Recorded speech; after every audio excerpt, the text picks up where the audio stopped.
Afternoon. Video documentation in regards to the F30 taillights. I understand that maybe you're having some trouble with the intermittent functions for the reverse light. So I have an inner taillight piece, although the lens might not be the same what you order, but whether it be the black line or the AM reds, they're all essentially the same thing because it utilizes the same reverse light socket. So here's in detail where the reverse light location is on the inner taillight portion.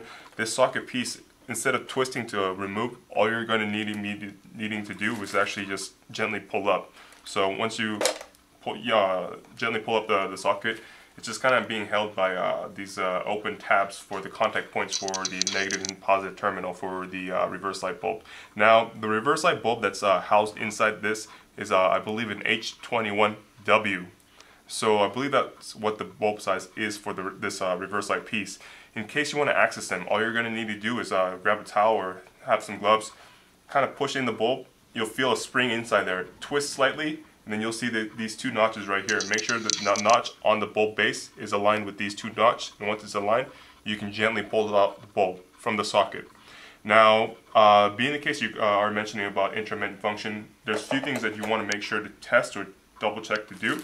I have the taillight piece on me and outside from the car, which is a lot easier to bench test or whatnot, but I do encourage to take these precautions or the steps to kind of narrow down as to see and figure out where the intermittent contact or intermittent power is coming from. So if the vehicle connection is solid and you have a constant power for the reverse light, the next thing you want to be checking is the pinning to the wiring to the socket for this inner taillight piece.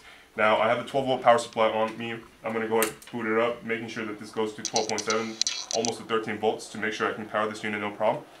I figured out the pin layout for the reverse light, so I'm just going to go ahead and introduce with my leads the power to the reverse lights. So I'm getting bad contact right now. Alright, there you go. So you see that the reverse lights in the camera, you can see, of course, it bleeds out, illuminating some of the table. The reverse light is indeed working on this unit. I'm testing directly from the main connector of the inner taillights, and then this establishing that the wiring leading to the socket contact points is all good. Now, next thing what you're going to be doing is actually removing the socket, and then go ahead and perform a bench test on the socket piece, making sure you have good contact with these contacts with the bulb itself. So again, boot up my power supply, and then go ahead and just introduce just a negative and positive lead. You can see that it's lighting up no issues, so sorry. My hand's a bit shaky. There we go. So again, no problems with the testing of the socket and the reverse light bulb itself, establishing that both pieces are good. Now again, if everything tests well and you're still having this intermittent function, just kind of pay attention to these tabs that's extending out from the socket. This is the negative and positive terminals for the contact points for the socket to the bulb itself.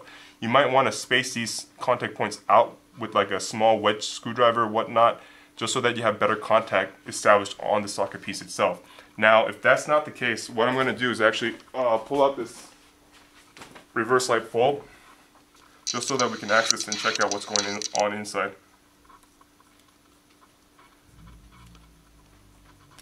Alright, so I've got the bulb removed.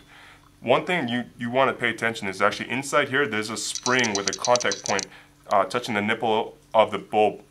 So that is actually one of the whether it be the positive or negative, it's one of the terminals. So you want to make sure that that little piece with the spring is intact, it's not falling out or nothing strange in terms of what it looks like.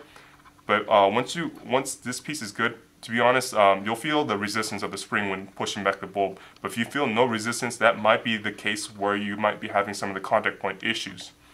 Again, just some of the tips kind of checking out on the reverse light bulb situation. So if everything's good, or if you purchase a replacement H21W bulb, just make sure that these little notches on the side of the halogen bulb, they're aligned with the notching opening of the socket itself. Once that's aligned, you can just pretty much gently push the bulb back. Again, you see the spring effect right now.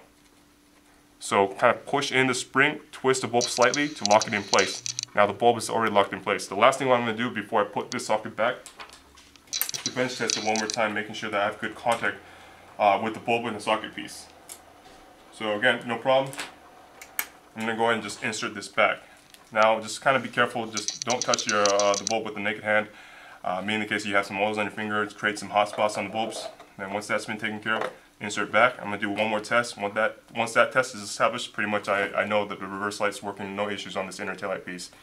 Hopefully you find this reference video a bit helpful. Let me know what your findings are, or if you're just going to go ahead and purchase a replacement H21W bolt, let me know what the updates are. Thank you so much for your time.